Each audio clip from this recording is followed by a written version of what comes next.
Hello, welcome back to my YouTube channel. My name is Meenakshi. I am working as an Assistant Director of Nurse in Ireland. ഇന്ന് ഞാൻ ഈ വീഡിയോയിലൂടെ നിങ്ങളോട് share ചെയ്യുന്നത് നിങ്ങൾ ഒരു സീനിയർ സ്റ്റാഫ് നഴ്സ് റോളിലേക്കോ അല്ലെങ്കിൽ ക്ലിനിക്കൽ നഴ്സ് മാനേജർ റോളിലേക്കോ അതോ അല്ലെങ്കിൽ ഒരു അസിസ്റ്റന്റ് ഡയറക്ടർ റോളിലേക്കോ അപ്ലൈ ചെയ്തിട്ടുണ്ടെങ്കിൽ എങ്ങനെ നിങ്ങൾക്ക് കോൺഫിഡൻ്റ് ആയിട്ട് ആ ഒരു ഇൻ്റർവ്യൂ അറ്റൻഡ് ചെയ്യാം, അതിനു വേണ്ടിയിട്ട് പ്രിപ്പയർ ചെയ്തിട്ടുള്ള കുറച്ച് ക്വസ്റ്റ്യൻസും അതിൻ്റെ ആൻസേഴ്സുമാണ്. സോ നമുക്ക് വീഡിയോയിലേക്ക് പോവാം.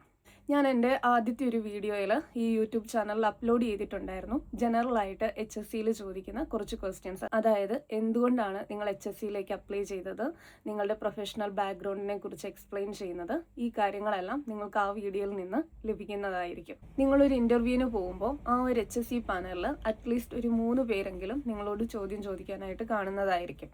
സോ ഓരോ ആൾക്കാരുടെയും കയ്യിൽ ഡിവൈഡ് ചെയ്തിട്ടുള്ള ഒരു ക്വസ്റ്റ്യൻ ഫ്രെയിം വർക്കും കാണുന്നതായിരിക്കും. നിങ്ങൾ എങ്ങനെയാണോ അവർ ചോദിക്കുന്ന ചോദ്യത്തിന് മറുപടി പറയുന്നത് അതിൻ്റെ അടിസ്ഥാനത്തിൽ ഒരു സ്കോറിംഗ് സിസ്റ്റം അവർ പ്രൊവൈഡ് ചെയ്യുന്നതായിരിക്കും. ഇൻ്റർവ്യൂവിന് പോകുമ്പോൾ കോൺഫിഡൻ്റ് ആയിട്ട് പ്രിപ്പയർ ആയി പോവുക, ഒരു നല്ല ആറ്റിറ്റ്യൂഡ് കീപ്പ് ചെയ്യുക, കാമായിട്ട് ആൻസർ ചെയ്യുക എന്നുള്ളതാണ് ഏറ്റവും പ്രധാനപ്പെട്ട പോയിന്റ്. ഇനി നമുക്ക് ക്വസ്റ്റ്യൻസിലേക്ക് പോകാം.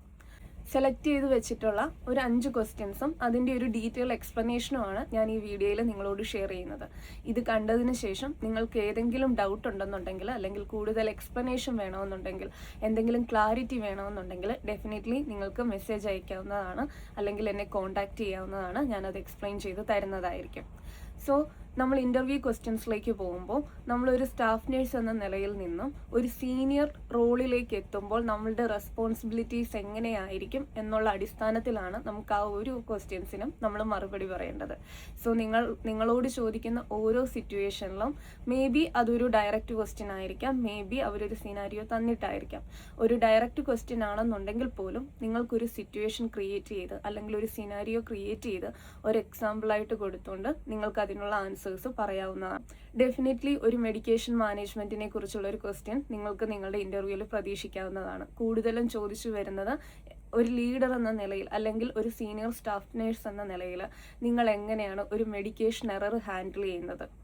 ആസ് എ ലീഡർ അല്ലെങ്കിൽ ഒരു സീനിയർ സ്റ്റാഫ് നേഴ്സ് അതോ അല്ലെങ്കിൽ ഒരു ക്ലിനിക്കൽ നഴ്സ് മാനേജർ എന്ന നിലയിൽ എൻ്റെ ഫെസിലിറ്റിയിൽ ഒരു മെഡിക്കേഷൻ എറർ ഉണ്ടായാൽ എൻ്റെ ഏറ്റവും ഇമ്പോർട്ടൻ്റ് ആയിട്ടുള്ള പ്രയോറിറ്റി എൻ്റെ റെസിഡൻറ്റിൻ്റെ സേഫ്റ്റി ആയിരിക്കും, അല്ലെങ്കിൽ എൻ്റെ പേഷ്യൻറ്റിൻ്റെ സേഫ്റ്റി ആയിരിക്കും. So first of all I ensure patient safety.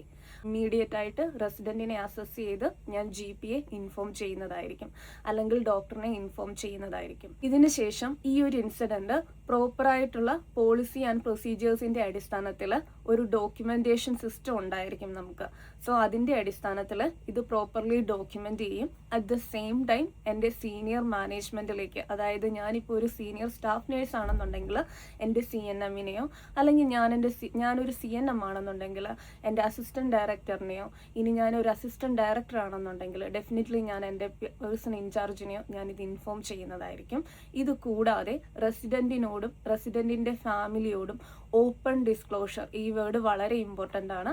അതായത് ഈ ഒരു സിറ്റുവേഷൻ എങ്ങനെയുണ്ടായി എന്നുള്ളത് നമ്മൾ അവരോട് എക്സ്പ്ലെയിൻ ചെയ്യുകയും നമ്മൾ അവരോട് അപ്പോളജി ചെയ്യുന്ന ഒരു സിറ്റുവേഷനാണ്.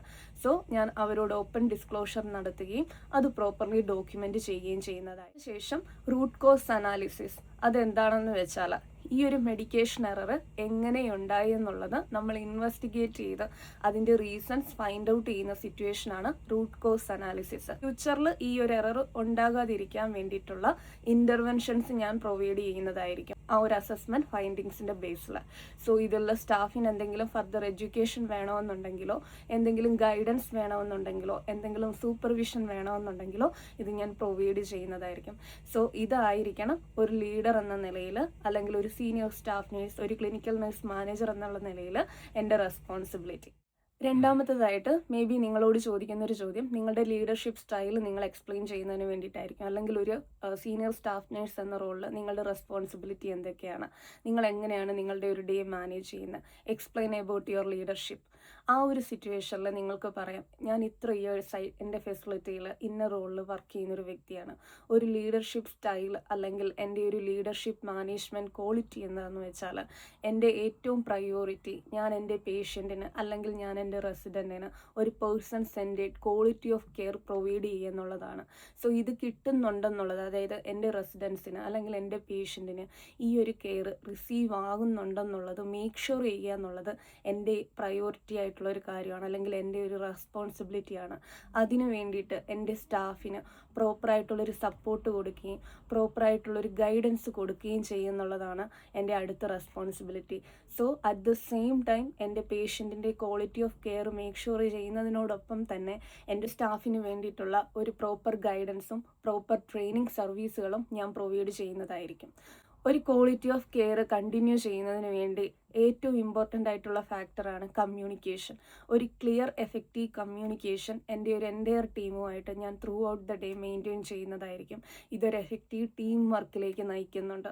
ഇത് കൂടാതെ പുതിയതായിട്ട് വരുന്ന നഴ്സസിന് വേണ്ടിയിട്ടുള്ള മെൻറ്റർഷിപ്പ്, ബ്രീഫിംഗ് സെക്ഷൻസ്, ഇത് കൂടാതെ ഫർദർ എഡ്യൂക്കേഷണൽ സർവീസുകൾ, ഇതെല്ലാം ഞാൻ എൻ്റെ ടീമിന് വേണ്ടിയിട്ട് പ്രൊവൈഡ് ചെയ്യുന്നുണ്ട്. കണ്ടിന്യൂസ് ലേണിംഗ് ഞാൻ ഫോക്കസ് ചെയ്യുന്നുണ്ട്. ഏറ്റവും ഫ്ലെക്സിബിൾ ആയിട്ടുള്ള ഒരു ലീഡറാണ് ഞാൻ. കാരണം എൻ്റെ സ്റ്റാഫ് ഏത് അണ്ടർ പ്രഷറിൽ വർക്ക് ചെയ്താൽ പോലും എൻ്റെ ഈ റെസ്പോൺസിബിലിറ്റീസ് ഞാൻ കീപ്പ് ചെയ്തുകൊണ്ട് തന്നെ അവർക്ക് വേണ്ടിയിട്ട് അവരോടൊപ്പം നിന്ന് സപ്പോർട്ട് ചെയ്ത് വർക്ക് ചെയ്യുന്ന ഒരാളാണ്. സോ ഈ കാര്യങ്ങളെല്ലാം നിങ്ങളുടെ ലീഡർഷിപ്പിലേക്ക് ലിങ്ക് ചെയ്ത് നിങ്ങൾക്ക് എക്സ്പ്ലെയിൻ ചെയ്യാവുന്നതാണ്. അടുത്തതായിട്ട് നിങ്ങളോട് ചോദിക്കുന്ന ഒരു ചോദ്യം, എങ്ങനെയാണ് നിങ്ങൾ നിങ്ങളുടെ ഫെസിലിറ്റിയിൽ ഒരു പേഷ്യൻ്റ് സേഫ്റ്റി മേക്ക് ഷുവർ ചെയ്യുന്നത്, അല്ലെങ്കിൽ ഒരു quality of care make sure ചെയ്യുന്നത്? ഇതിൽ നിങ്ങൾക്ക് ആൻസർ ചെയ്യുമ്പോൾ പറയാം, following clinical governance, strong clinical governance, staff support and continuous monitoring. ഇനി ഇതിൽ നമ്മൾ ഓരോ കാര്യങ്ങളും പോയിന്റ് ബൈ പോയിന്റ് ആയിട്ട് നമുക്ക് പറയാവുന്നതാണ്. First of all, I will make sure എൻ്റെ സ്റ്റാഫ് ഫോളോ ചെയ്യുന്നത് കറക്റ്റായിട്ടുള്ള പോളിസി പ്രൊസീജിയേഴ്സാണ്. അതിൻ്റെ അടിസ്ഥാനത്തിൽ ഒരു എവിഡൻസ് ബേസ്ഡ് കെയർ ആണ് എൻ്റെ റെസിഡൻറ്റിന് അല്ലെങ്കിൽ എൻ്റെ ഹോസ്പിറ്റൽ എൻ്റെ പേഷ്യൻ്റ് റിസീവ് ചെയ്യുന്നതെന്നുള്ളൊരു കാര്യം. രണ്ടാമത്തതായി, ഞാൻ എൻ്റെ സ്റ്റാഫ് കോമ്പിറ്റൻസി അസസ്മെൻറ്റ് നടത്തും. ഏതെങ്കിലും ഒരു സ്റ്റാഫിന് കൂടുതൽ നോളജ് ഇമ്പ്രൂവ് ചെയ്യണമെന്നുണ്ടെങ്കിൽ, അല്ലെങ്കിൽ അവർക്ക് സ്കിൽ ഇമ്പ്രൂവ് ചെയ്യണമെന്നുണ്ടെങ്കിൽ അതിനു വേണ്ടിയിട്ടുള്ള ട്രെയിനിങ് സർവീസുകൾ, ഫർദർ എഡ്യൂക്കേഷണൽ പ്രോഗ്രാം, അത് ഞാൻ അറേഞ്ച് ചെയ്ത് കൊടുക്കുന്നതായിരിക്കും. അതിനുശേഷം കണ്ടിന്യൂസ് മോണിറ്ററിങ്. എങ്ങനെയാണ് നമുക്ക് കണ്ടിന്യൂസ് മോണിറ്റർ ചെയ്യാൻ പറ്റുന്നത്? ക്ലിനിക്കൽ ഓഡിറ്റുകൾ കണ്ടക്ട് ചെയ്യാൻ പറ്റും. For falls, pressure ulcer, medication, ഇത് കണ്ടക്ട് ചെയ്ത് അവിടെ ഏത് ഒരു ഏരിയയിലാണോ ഇതിനു വേണ്ടിയിട്ടുള്ള ഇമ്പ്രൂവ്മെൻറ്റ്സ് വേണ്ടത് അത് ഐഡൻറ്റിഫൈ ചെയ്ത് അതിൻ്റെ ഇൻ്റർവെൻഷൻസ് പ്രൊവൈഡ് ചെയ്ത് നമുക്കൊരു quality of care make sure ചെയ്യാൻ പറ്റുന്നതായിരിക്കും. ത്രൂ ഔട്ട് ദ ഡേ ഒരു എഫക്റ്റീവ് ആയിട്ടുള്ള ഒരു കമ്മ്യൂണിക്കേഷൻ നമ്മൾ നമ്മുടെ സ്റ്റാഫിനോട് മെയിൻറ്റെയിൻ ചെയ്യേണ്ടതാണ്.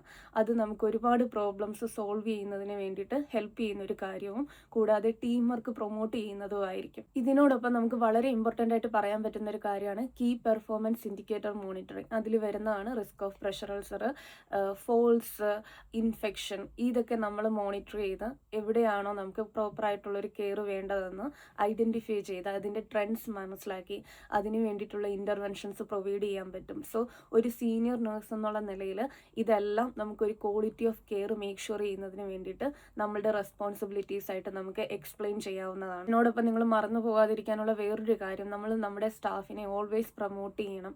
ഒരു ഇൻസിഡൻറ്റ് എന്തെങ്കിലും ഉണ്ടായാൽ അത് ഇമ്മീഡിയറ്റ്ലി റിപ്പോർട്ട് ചെയ്യുന്നതിനും അതിന് വേണ്ടിയിട്ടുള്ള ഫർദർ ഇൻ്റർവെൻഷൻസ് പ്രൊവൈഡ് ചെയ്യുന്നതിന് വേണ്ടിയിട്ടും. അടുത്തതായിട്ട്, എങ്ങനെയാണ് നിങ്ങളുടെ ഫെസിലിറ്റിയിൽ ഒരു സ്റ്റാഫ് ഷോർട്ടേജ്, യൂഷ്വലി നമ്മൾ പറയുന്നത് ഒരു സ്റ്റാഫ് സിക്ക് വിളിച്ചാൽ നിങ്ങൾ ആ ഒരു സിറ്റുവേഷൻ മാനേജ് ചെയ്യുന്നത്, ഓൾറെഡി നിങ്ങൾ അണ്ടർ സ്റ്റാഫാണ്.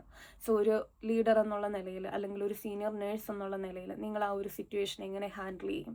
സോ ഇതിൽ നമ്മൾ ശ്രദ്ധിക്കേണ്ട ഒരു കാര്യം, ഈ ഒരു സിറ്റുവേഷനിൽ നമ്മൾ മേക്ക് ഷുവർ ചെയ്യേണ്ടത് നമ്മളുടെ പേഷ്യൻ്റ് സേഫ്റ്റി വളരെ ഇമ്പോർട്ടൻ്റ് ആണ്, കണ്ടിന്യൂറ്റി ഓഫ് കെയർ വളരെ ഇമ്പോർട്ടൻ്റ് ആണ്. അറ്റ് ദ സെയിം ടൈം നമ്മളുടെ സ്റ്റാഫിന് വേണ്ടിയിട്ടുള്ള ഒരു പ്രോപ്പറായിട്ടുള്ള ഒരു സപ്പോർട്ട് കൊടുക്കുകയും വേണം. So as A leader, my responsibility is to make sure resident safety and continuity of care first. അതിന് വേണ്ടിയിട്ട് എനിക്ക് ചെയ്യാൻ പറ്റുന്ന കാര്യങ്ങൾ എന്തൊക്കെയാണ്? ഫസ്റ്റ് ഓഫ് ഓൾ, ഞാൻ ആ ഒരു സിറ്റുവേഷൻ അസസ് ചെയ്തതിന് ശേഷം എൻ്റെ ഹൈ റിസ്ക് റെസിഡൻസിനെ ഞാൻ പ്രയോറിറ്റൈസ് ചെയ്യും. ഞാൻ ഈ ഒരു പ്രയോറിറ്റൈസേഷൻ കഴിഞ്ഞതിന് ശേഷം ഞാൻ നോക്കുന്നത് എൻ്റെ കൂടെയുള്ള സ്റ്റാഫിൻ്റെ സ്കില്ലിൻ്റെയും അവരുടെ കോമ്പിറ്റൻസി അസസ്മെൻറ്റിൻ്റെ ബേസിലും അവർക്ക് വേണ്ടിയിട്ടുള്ള ഡ്യൂട്ടീസ്, അവർക്ക് ചെയ്യാൻ കഴിയുന്ന ഡ്യൂട്ടീസ് ഞാൻ ഡെലിഗേറ്റ് ചെയ്ത് കൊടുക്കും.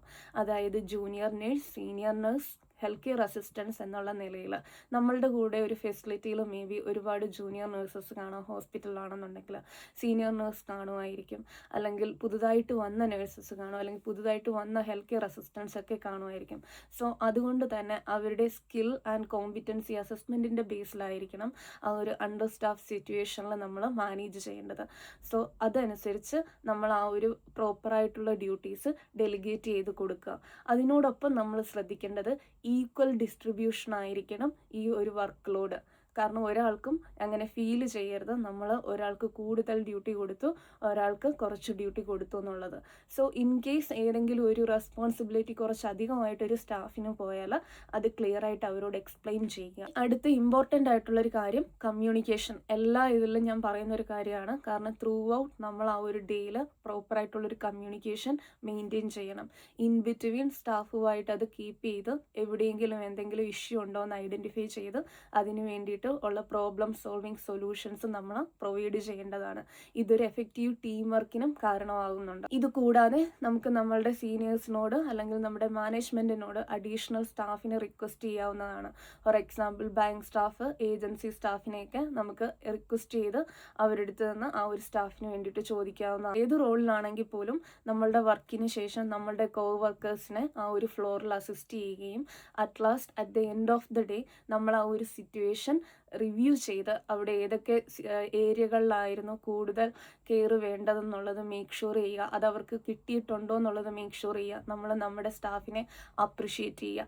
സോ ഈ ഒരു കാര്യം ഇങ്ങനെ 1 by 1 ആയിട്ട് നിങ്ങൾക്ക് പ്രയോറിറ്റി ബേസിൽ നിങ്ങൾക്ക് എക്സ്പ്ലെയിൻ ചെയ്യാവുന്നതാണ്. അടുത്തതായിട്ട് കോമൺലി കണ്ടുവരുന്നൊരു ചോദ്യമാണ്, എങ്ങനെയാണ് നിങ്ങളുടെ ഫെസിലിറ്റിയിൽ ഒരു കോൺഫ്ലിക്റ്റ് മാനേജ് ചെയ്യുന്നത്? നിങ്ങളുടെ റെസ്പോൺസിബിലിറ്റി ആ ഒരു കോൺഫ്ലിക്റ്റ് ഒരു പേഷ്യൻ്റ് കെയറിനെയോ ഒരു ടീം വർക്കിനെയോ എഫക്റ്റ് ചെയ്യുന്നതിന് മുമ്പേ തന്നെ as early as possible address ചെയ്ത് അതിന് വേണ്ടിയിട്ടുള്ളൊരു ഇൻ്റർവെൻഷൻ പ്രൊവൈഡ് ചെയ്യുക എന്നുള്ളതായിരിക്കും. സോ ഫസ്റ്റ് ഓഫ് ഓൾ നമുക്ക് പറയാം, ഇതിന് വേണ്ടിയിട്ട് നമ്മൾ ആദ്യം ചെയ്യുന്നത്, നമ്മൾ ആ ഒരു സിറ്റുവേഷൻ ഐഡൻറ്റിഫൈ ചെയ്ത് കഴിഞ്ഞാൽ ഉടൻ തന്നെ നമ്മൾ ആ 2 പേരോടും ഇൻഡിവിജ്വലി സ്പീക്ക് ചെയ്യുന്നതായിരിക്കും, അവരോട് സംസാരിക്കുന്നതായിരിക്കും. അവർക്ക് വേണ്ടിയിട്ടുള്ള പ്രൈവസി പ്രൊവൈഡ് ചെയ്തുകൊണ്ട് തന്നെ കറക്റ്റായിട്ടുള്ളൊരു ഇൻഫർമേഷൻ ഗ്യാദർ ചെയ്യുക അവരുടെ കയ്യിൽ നിന്ന്. എങ്ങനെയാണ് ആ ഒരു സിറ്റുവേഷൻ ഉണ്ടായത്, അല്ലെങ്കിൽ എന്താണ് ആ ഒരു സിറ്റുവേഷനിൽ സംഭവിച്ചത്. ഇതിന് ശേഷം 2 പേരെയും അപ്രോപ്രിയേറ്റ് ആണെന്നുണ്ടെങ്കിൽ ഒരു മ്യൂച്വൽ ഡിസ്കഷന് വേണ്ടിയിട്ട് അല്ലെങ്കിൽ ഒരു പ്രൊഫഷണൽ ഡിസ്കഷന് വേണ്ടിയിട്ട് ഇൻവൈറ്റ് ചെയ്യുക. ഈ ഒരു സിറ്റുവേഷനിൽ ഒരു ഓപ്പൺ കമ്മ്യൂണിക്കേഷൻ എൻകറേജ് ചെയ്യുകയും ഒരു മ്യൂച്വൽ റെസ്പെക്റ്റ് ഡെവലപ്പ് ചെയ്യുന്നതിന് വേണ്ടിയിട്ടും നമുക്ക് ഹെൽപ്പ് ചെയ്യാവുന്നതാണ്. സോ ഈ ഒരു സിറ്റുവേഷനിൽ നമ്മളുടെ ഗോൾ എന്താണെന്ന് വെച്ചാൽ ആ ഒരു കമ്മ്യൂണിക്കേഷനിലൂടെ നമ്മുടെ ഒരു പോസിറ്റീവ് വർക്കിംഗ് എൻവയോൺമെൻറ്റ് റീബിൽഡ് ചെയ്ത് വേണ്ട ഒരു സൊല്യൂഷൻ കൊടുത്ത് ആ ഒരു പ്രോബ്ലം സോൾവ് ചെയ്യുക എന്നുള്ളതായിരിക്കും. അറ്റ് ദ സെയിം ടൈം നമുക്ക് ഈ സ്റ്റാഫിനോട് അവരെ റിമൈൻഡ് ചെയ്യിക്കാവുന്നതാണ് അവരുടെ ഈ ഒരു ബിഹേവിയർ എങ്ങനെയാണ് ഒരു പ്രോപ്പറായിട്ടുള്ളൊരു ടീം വർക്കിനെ എഫക്റ്റ് ചെയ്യുന്നത്, പ്രോപ്പറായിട്ടുള്ളൊരു പേഷ്യൻ്റ് കെയറിനെ എഫക്റ്റ് ചെയ്യുന്നത്, പ്രോപ്പറായിട്ടുള്ളൊരു ക്വാളിറ്റി ഓഫ് കെയറിനെ എഫക്റ്റ് ചെയ്യുന്നത്, നമ്മുടെ വർക്കിംഗ് എൻവയോൺമെൻറ്റ്, പ്രൊഫഷണലിസം ഇതിനെയൊക്കെ എഫക്റ്റ് ചെയ്യുന്നത് എങ്ങനെയാണെന്ന് അവരോട് നമുക്ക് അവരെ റിമൈൻഡ് ചെയ്യിക്കാവുന്നതാണ്. ഇൻ കേസ് ഈ ഒരു ഇഷ്യൂ സോൾവ് ആവുന്നില്ല എന്നുണ്ടെങ്കിൽ ഡെഫിനറ്റ്ലി നമുക്കതൊരു ഇൻസിഡൻറ്റ് ഡോക്യുമെൻറ്റേഷനിലേക്ക് ഫോളോ ചെയ്ത് നമ്മുടെ പോളിസീസ് ആൻഡ് പ്രൊസീജിയേഴ്സ് ഫോളോ ചെയ്യാം. നമ്മുടെ ലൈൻ മാനേജറിനെ നമുക്ക് കോൺടാക്ട് ചെയ്ത് ഇത് അപ്രോപ്രിയേറ്റ് ആയിട്ട് ഡോക്യുമെൻ്റ് ചെയ്യുക. HR-നെ ഇൻഫോം ചെയ്യേണ്ട സിറ്റുവേഷൻ ആണെന്നുണ്ടെങ്കിൽ അവിടെ നമ്മൾ ഇൻഫോം ചെയ്യുക. സോ ഐ ഹോപ്പ് നിങ്ങൾക്ക് കുറച്ചൊക്കെ കാര്യങ്ങൾ മനസ്സിലായിട്ടുണ്ടെന്ന്. ഇതിലെന്തെങ്കിലും ഡൗട്ട് ഉണ്ടെന്നുണ്ടെങ്കിൽ ഡെഫിനറ്റ്ലി നിങ്ങൾക്ക് എന്നെ കോൺടാക്റ്റ് ചെയ്യാവുന്നതാണ്. ഞാനത് നിങ്ങളോട് എക്സ്പ്ലെയിൻ ചെയ്യുന്നതായിരിക്കും.